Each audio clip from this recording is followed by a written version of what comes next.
All right. So we have Sterling TrapKing Davis, who we saw yesterday, and we are talking about TNRing with the TrapKing, teaching kids compassion. We've just heard lots about TNR. Now it's clear, and by now it's clear, anyone can do it in their communities with some determination, minimal resources, and a network of caring animal lovers. But how do we pass that knowledge on to future cat advocates and rescuers? The TrapKing's got you covered with some tips and tricks to work with kids. I want to do a big shout out to that this session is sponsored by Dawn White, and she is the blogger and author about Lola the cat. So Dawn, I want to say a big shout out and thank you for sponsoring this session with Sterling. Thank you, Dawn. So hello, everybody. Thank you for joining me. Like Stacy said, we're talking about teaching compassion to the youngins, which is a very important thing. I think it's important to teach the compassion at a young age. I think it makes for better adults. And when you get older, like I said, just being more compassionate towards people, to all living things. So I do think teaching the compassion at a young age is amazing. If y'all haven't seen the presentation before and y'all hear me like a crazy person saying meow, it's so that my slides can switch. So that's why I'm saying that. And meow. So first, kids are not like, they're not little adults, so you can't treat them or talk to them about this like they're adults. And this is stuff, and I want to say this, I want to put this disclaimer out there first. I am not a child expert. I have been I've done a lot of things with children, as far as like this children's book I have here. It's called Marvin, Trap King for a Day, if y'all can see that. And it's a book that me and my aunt wrote. She's an author, and we made the book just for that, to communicate with children with TNR. So the stuff that I'm saying now, I don't want y'all to I don't have any little ones. So, well, my little ones all have 4 legs, but I don't want to come at it like I'm a child expert or anything like that. I've just been to some schools, worked with children a lot, and I've learned some things while working with them that helped me out. So I'm sharing it with y'all. And like I said, first and foremost, they are not mini adults. I know y'all see this cute picture right here. She is jazzed up. Look at her with them glasses. She's too cute, and her pearls. But you got to be able to relate to them. And that's why I said one thing, the book, the TNR book, and that's on Amazon. I may have a link up soon to go to get that book. Like I said, I've been to some schools and read that, and that's one of the tools that I use to work with children. Meow. So I love to teach children. Like I don't have, like I said, I don't have any of my own, but I love teaching them. And especially like in this picture here where you see I was out in Minnesota, and especially black and brown communities. When I was growing up, I didn't see anybody. They never had somebody like me come to the school and say, hey, it's cool to love cats, or you could do this. Like, nobody that looked like me or anything like that was loving cats or anything. Cats was taboo. So I love to teach kids. I think it's great. And like I said, that's a picture of me right there. I think it's important too for young men. Like a lot of these young fellas right here, when they saw me, you could see it kind of changed everything. Like, well, man, if he think cats is cool, maybe it's cool. And it's crazy because a lot of them young guys walked up to me and was like, hey, I seen some cats in the neighborhood and I like them. I don't want to hurt them. So that definitely means a lot. Meow. Okay, last year, this was actually, and this is a video. Can this play? Does this play? Can we watch this here? I'm not sure if it Sorry, I will. was muted. Yep, if you want to introduce it and then I'll start the video, that's probably the best way to go about it. Okay, cool. Yeah. So last year I was in Minnesota and I was doing a fundraiser for a group called Feline Rescue, and like all the news stations came out, and we was trying to go to schools, just all different types of schools, spread the word. And this is a video from that I want to share with y'all. Check it out. TNR, it ain't hard in a van or a truck. At the intersection where rap He's a doc, but don't shop. meets cat stands rapper Sterling Davis. Listen, so trap like you know it. I was thinking, looking on Craigslist, just something to do before I went on my next tour, and in Craigslist I found someone looking for litter scoopers, like at a rescue. Cats don't meow to each other, but they meow to us. The truth is, Davis has always loved cats. I catch them and I help them. I get them spayed, neutered, and vaccinated. They had cats in the room, so I'm just grabbing all the cats, picking them up. They asking me questions, and I'm just picking cats up and cuddling them. And they were like, okay, look, we're gonna hire you, but you did horrible in the interview, but we've never seen a guy like you handle cats like that. Damita, come on, you gonna ring your bell? In no time at all, Yeah. the temp gig became his life. So, you know what? Okay. Now he travels all over the country with Damita Jo, educating about trapping, neutering, and returning. What y'all gonna tell y'all parents when y'all go home? I really want to show young men, especially of color, that you can volunteer, you can rescue, and you can do it with cats, and it doesn't make you uncool or crazy. One of our main statements is with TrapKing is you don't lose cool points for compassion. Toss it in there. And all those years ago, Try to do it. what the shelter said about him stuck. All right. Give him a round of applause. That's good. What you said about how there are no black men involved, why do you think that's the case? You know, I think a lot of it has to do with hypermasculinity. I remember growing up and most of the guys had to have a dog, a tough looking dog, a mean dog, never a cat. I can give y'all some treats and we can go ahead and get some pets. He and Damita teach compassion to kids before they've made up their minds about the world. Go ahead, you can pet her. It can stick with you for life. I mean, it stuck with me, and it stuck with me for cats because of the abuse. The neighborhood that I grew up in, that was all pretty rough. Get your pet on. To the tender hearts and open minds, It's a good girl. Davis says they too Go ahead. can be trap queens and kings, She's soft, right? or in the very least, someone Look, she like, I am done. who understands. Gotta get rid of the crazy cat lady stereotype. She's a cool, compassionate trap queen. So we need to spread that information. When you see the cat lady, give her a high five, give her a pat on the back. She's probably doing like me and giving her life to this. Everybody squeeze in. I need everybody to get my selfie.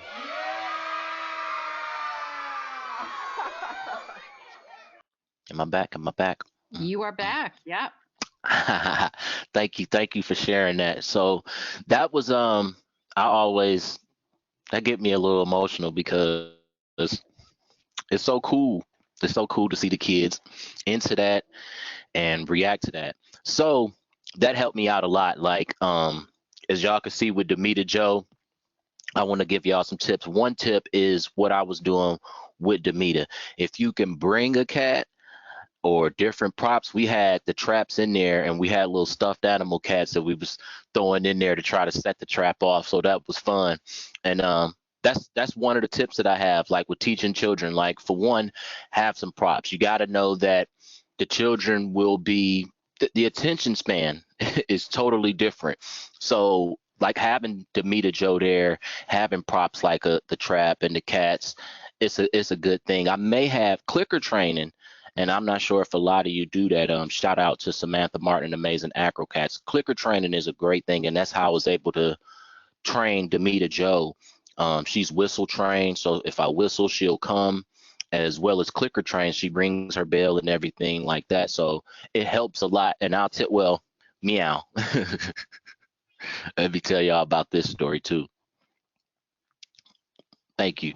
I was also, one of the things that I also try to do is I've been trying to connect with the Boy Scouts and Girl Scouts of America. I think that a TNR badge is needed. It seems like, it seems simple. It seems like it's the thing to do. They're outdoors. They're about the community.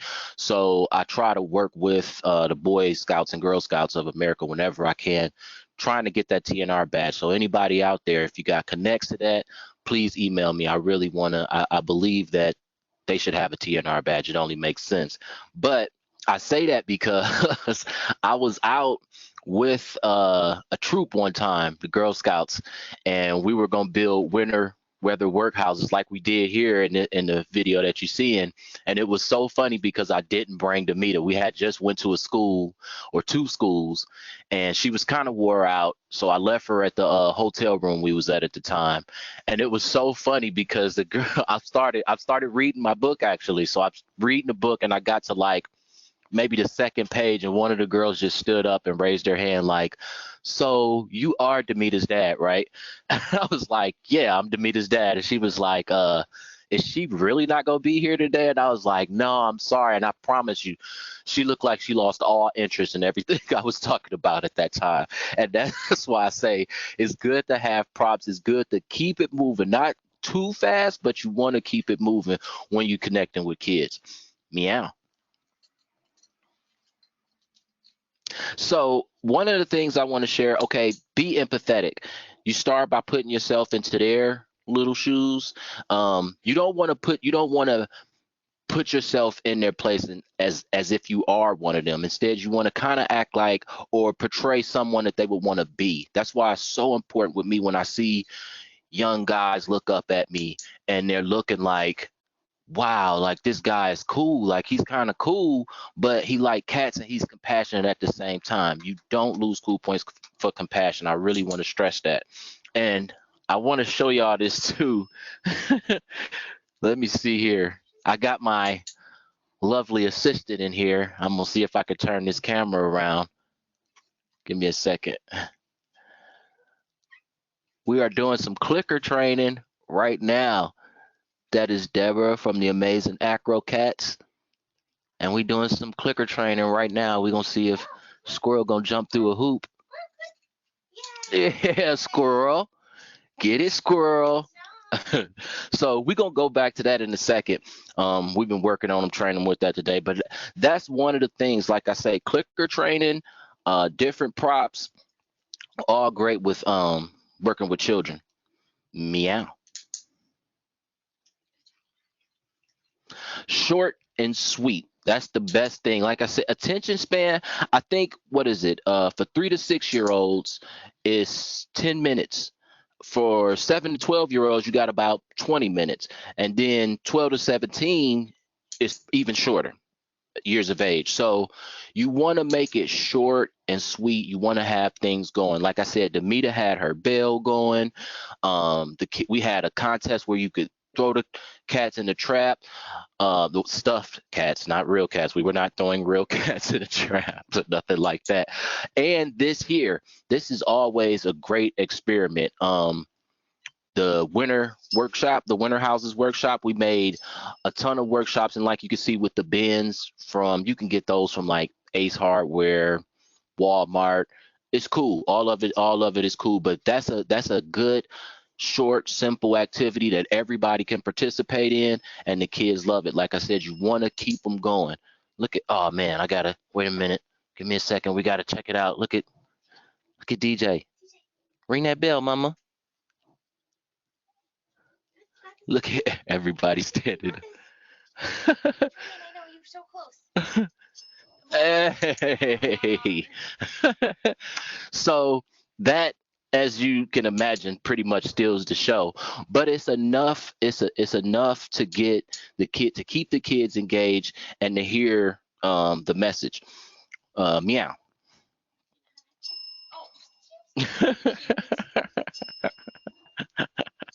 Oh my goodness, we teaching Alanis how to stand up.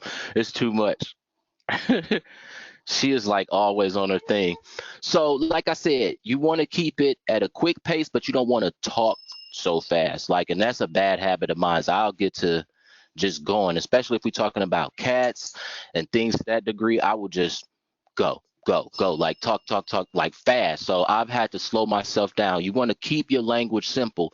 And this is an important thing too. Now, I'll say this, and I had to learn this the hard way. I didn't have it's not a real horror story, but it was more so like, whoa, I had to think about it, because you want to teach and push the compassion for animals, for all living things. I know in the neighborhood I grew up in, a lot of kids were desensitized to things like seeing a dead possum, a dead raccoon, or a dead cat on the side of the road. So you want to, that having them become desensitized like that is bad, because they get used to seeing it and it's like it's nothing. That is something that's bad. So you want to push the compassion even more so than just spay and neuter. And like I said, I had to learn that the hard way, because when you get into spay and neuter and you stop in reproduction, you can imagine if you're talking to some young kids, one of them young kids gonna raise their hand and be like, oh, they making babies? So you got to be careful with that. You don't want to, I try to stay away from that aspect and push more towards compassion for cats and all living things. So keep the language simple and be careful with the reproduction thing. Take it from me. I could have had a horror story with that. Meow.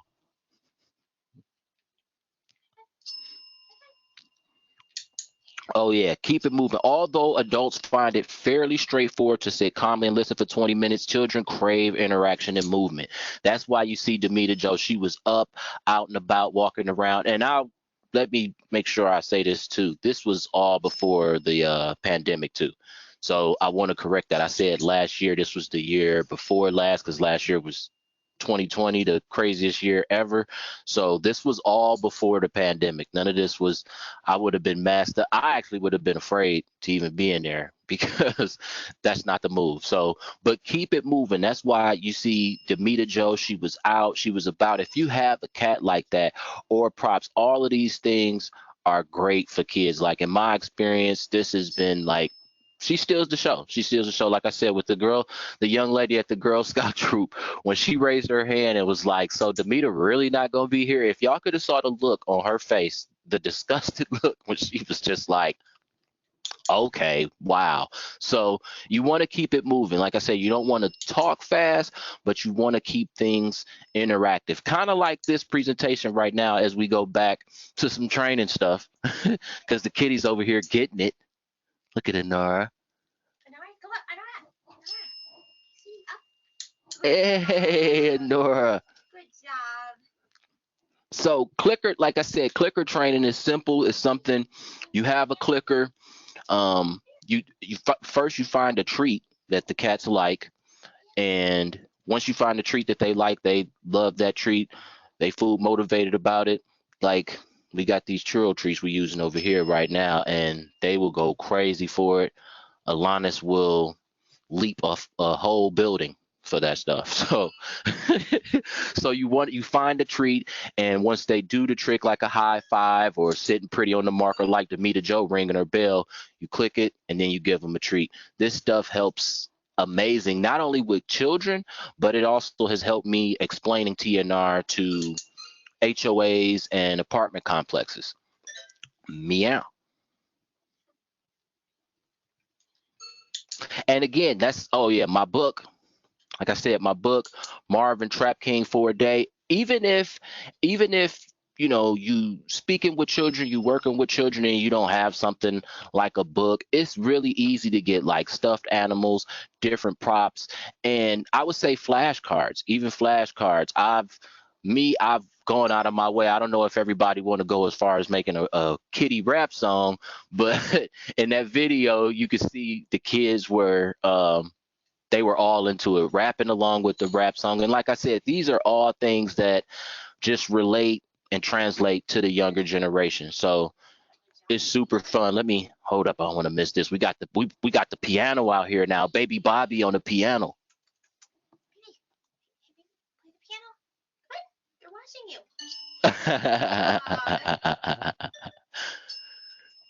That is Baby Bobby of the Amazing Acro Cats on the piano. We getting them on the skateboard too. So meow. So this is my email address. Again, this is a way to contact me. Like I said, I wanted to keep this moving and give y'all a feeling of what it's like if you are working with children. Like the time I'm speaking with you all, but at the same time, I'm keeping it moving. I'm interacting. I want to make sure that the attention span, like I'm not losing them. And I'm understanding that the main thing that the children are there for is the kitties. Not necessarily just my big head, but So you want to get on the skateboard? oh my goodness, she gonna get on a skateboard? What? Behind you. DJ. DJ. She like, no, I got my bell. You can get on the skateboard.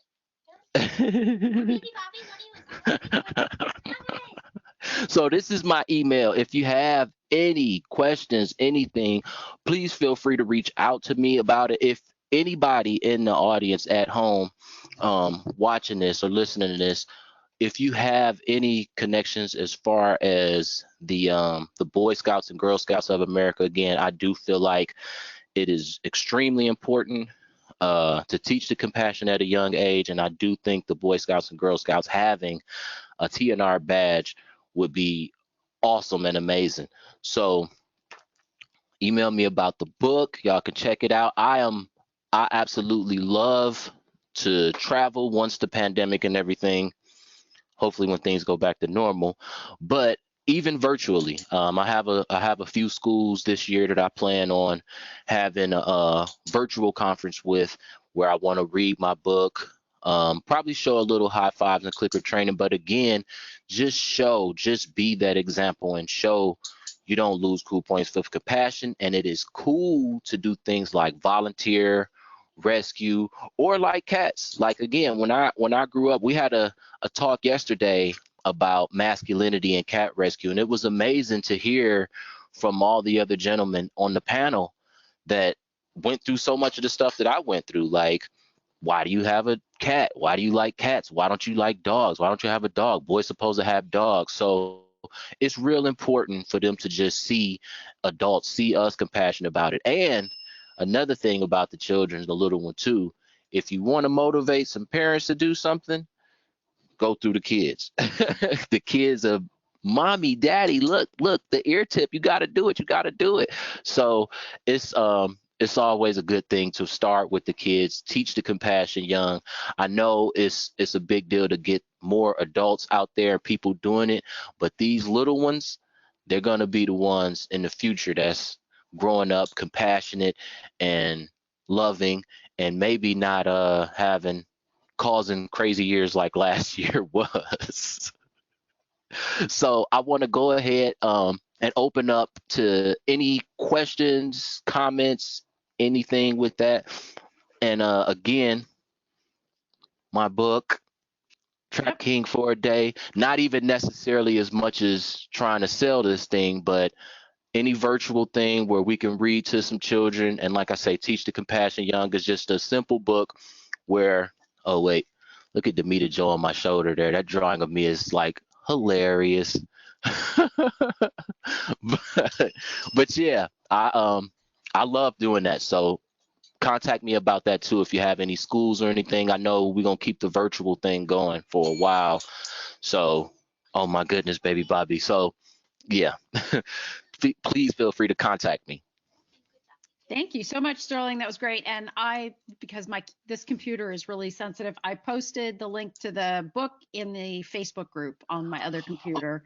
So it's out there in the Facebook group. So you can see that out there. And then I think Kristen put in the links to the video that was shown. I think she's got that in the chat for folks. So if they want to capture that. Quite a few people mentioning the Girl Scouts and Boy Scouts badge idea. We actually, in Massachusetts, one of the local groups, we had a TNR badge for Girl Scouts.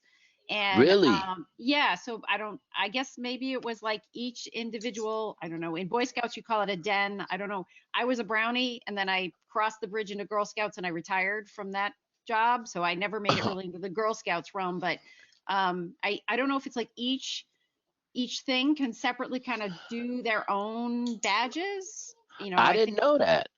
I don't think it's like a national board approval thing. I think it's a local thing. So you can just reach out to your own local Girl Scouts. I'll reach out to the person that we had the badge with and see if I can get pictures of it at least, and see whether it's continued or not. This was, 10, 15 years ago. So I'm not sure if it continued. Wow.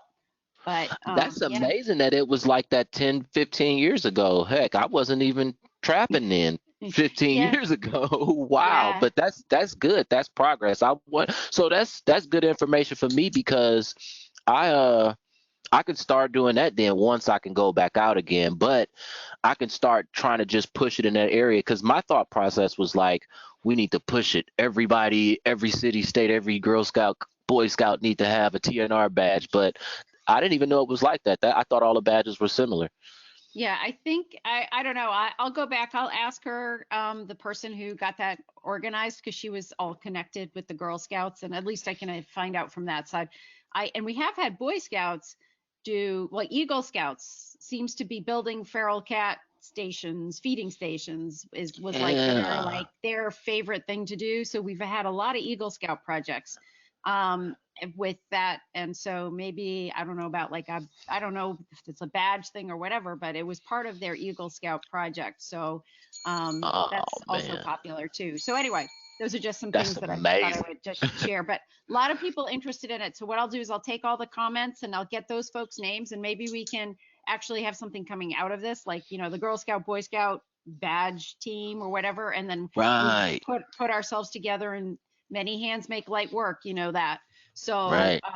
try and And actually have Stacey, you something come got out all of the this. connections, so you got all the connections. You know everybody in the cat world. You can make it happen. You can make it I happen. don't know everybody. I don't know everybody, but the only reason I'm here is because I'm always meeting new people. If I knew everybody, I'd be bored. So this is why I'm here, and I keep meeting new people, and it gets really exciting and gets me all energized and do stuff and all that stuff. So, okay, a couple questions for you.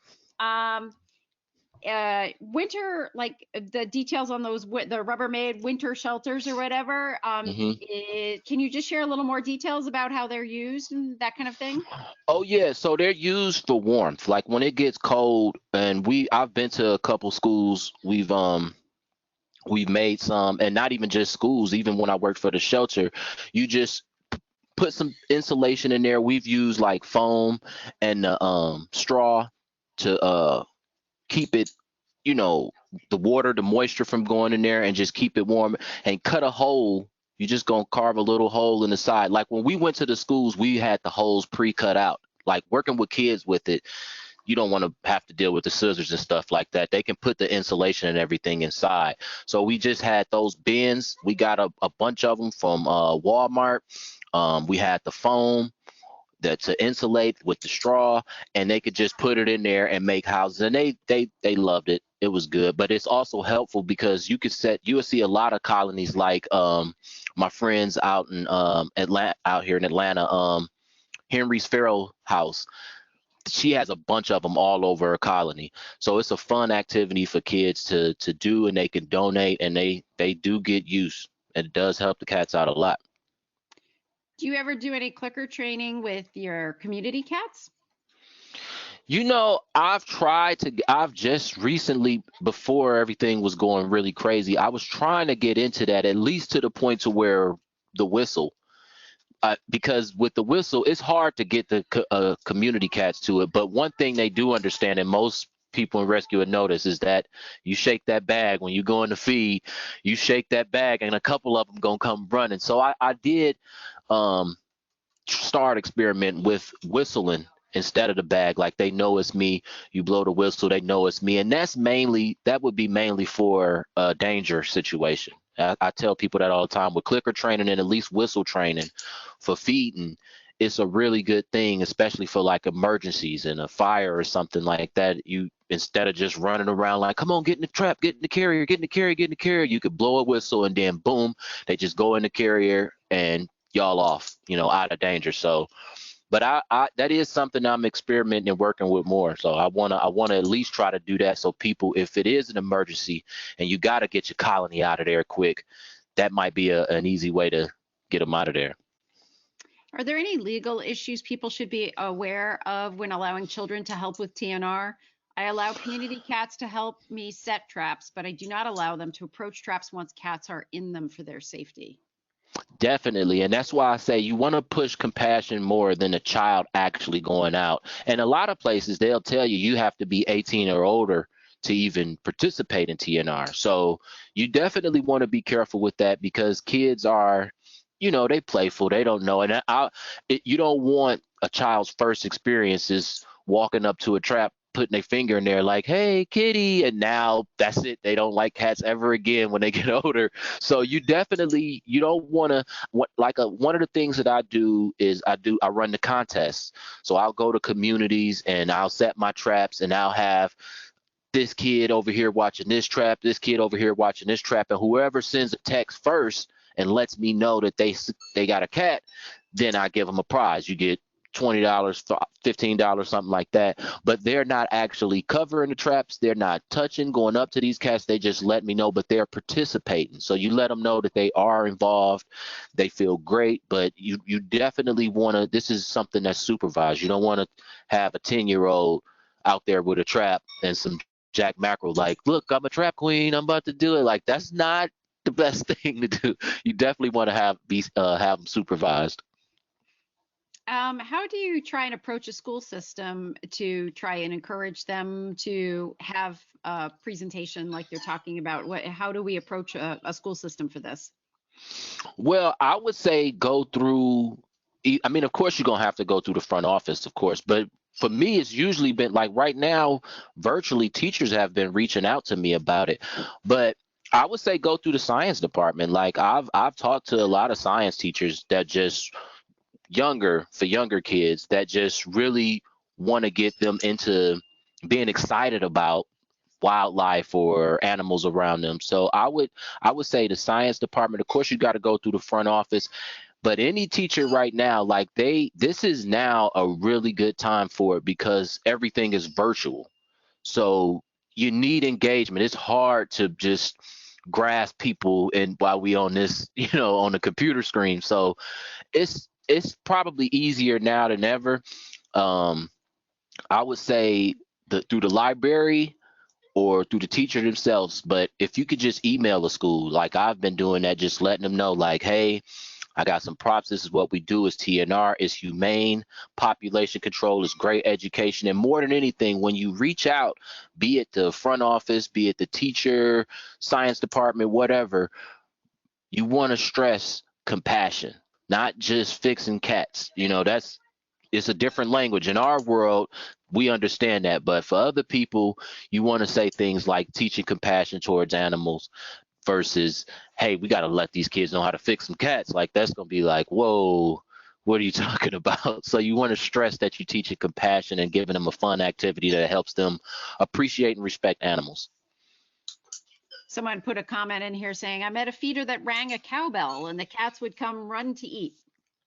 That's a dope feeder. That is a dope move. I like that. I mean, because like I said, if you got that cowbell like that, that's something that, they gonna hear it. Even if they far out, they gonna hear it. Because sometimes if you shake the bag, even though nothing wrong with shaking the bag, everybody don't hear that bag shaking depending on how far they out. If it's a cowbell or a whistle, oh, they know and they coming. Everybody gonna come. If everybody don't come, somebody either already eating or mating or something. I don't know, but everybody gonna be coming when they hear that whistle or that bell. That's dope. We have someone out in the audience who is a library director, and she says this would be wonderful to have a program like this. So there you go.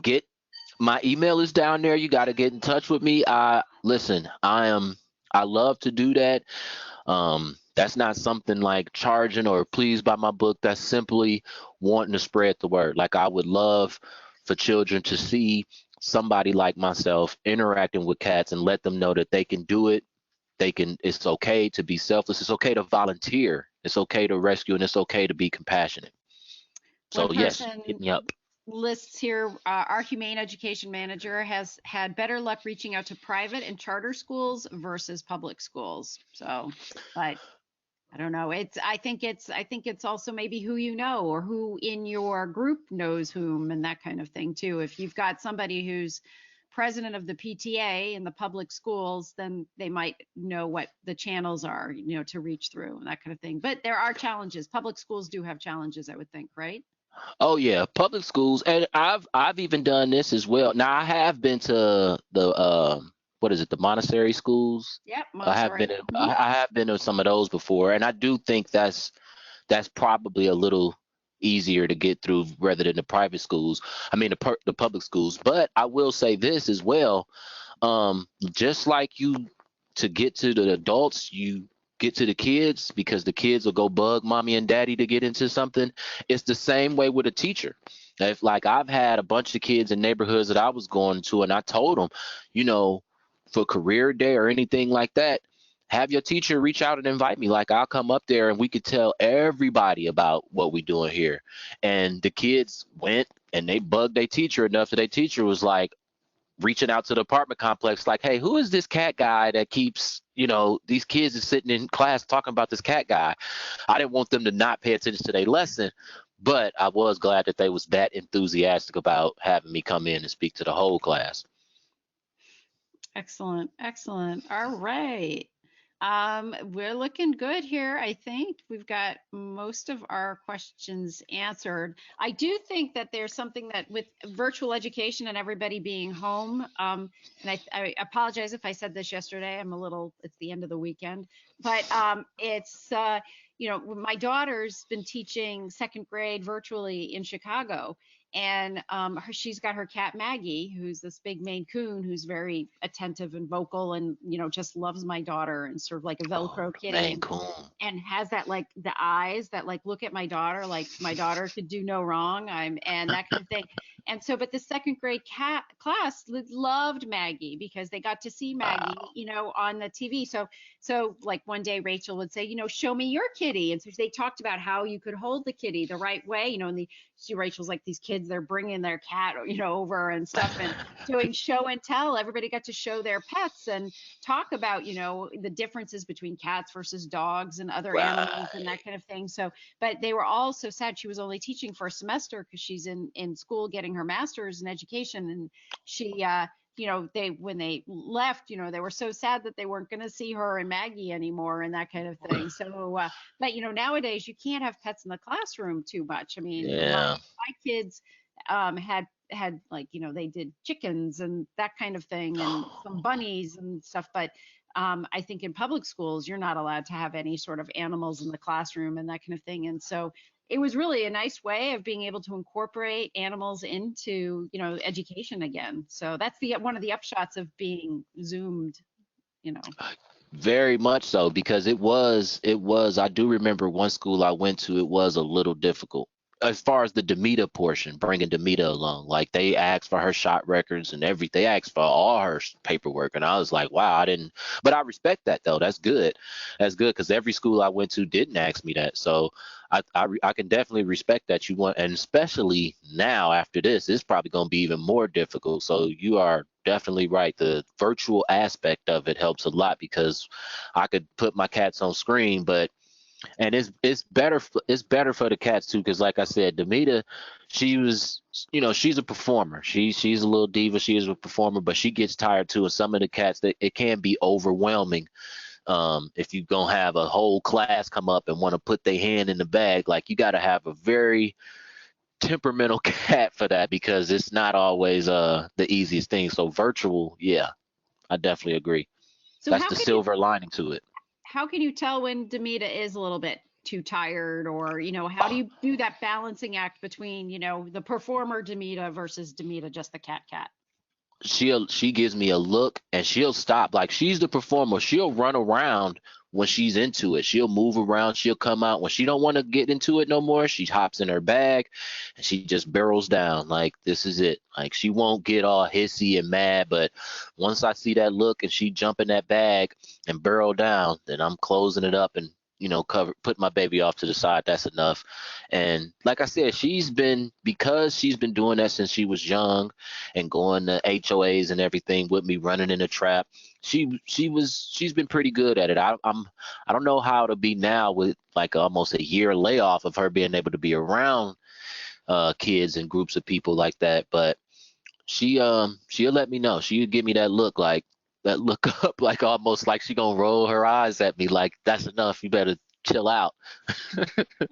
And I remember when you had Rick James and you talked about how the fact that, Rick wasn't really so into traveling around or being in public as much and that kind of thing. And so, I think we also have to be sort of respectful and understanding of the differing opinions of the cats that we have. So, maybe clicker trading works for Damita, but it wouldn't maybe for Rick James. Right, very true. And that's something just like with humans, with people, kids, cats, you want to know your cats. Like I have, just like now, people feel differently about putting clothes on cats versus not putting clothes on cats, doing tricks versus not doing tricks. I am very in tune with my cats about what they do and don't want to. Like I already understand that Damita is fine with putting on clothes. Alanis is letting me know now this is like punishment when you put something on me. Don't do it. Like she's not feeling it. Like it's not something she gonna come around to. I think she's just like, I don't know. So you want to know your cat. Like I've had cats like Rick. He wasn't about that. He wasn't. He picked up the whistle and that was about it. He was like, man, I'm not doing no tricks. Just put the food down and let's keep it going. He was not having it. He was a very efficient fellow. He loved me to death, but that's all he wanted to do was chill out with me, pick him up, and it was always this shoulder and this ear he would lick all the time. That was his favorite move. Love that dude, Rick James. That was his happy place, right? Right. His You hear his him and purring away. yours. His and your happy place. So that's Right. great. Sterling, I want to thank you so much for joining us. I really appreciate you. You've basically spent the weekend with us, so I appreciate you taking all that time to join us. Everybody, the comments, unfortunately, you can't see the comments out there, but we've got very inspiring, Thank you wonderful, all. really, really great comments. Everybody, like just great ideas, great topics, excellent, excellent. So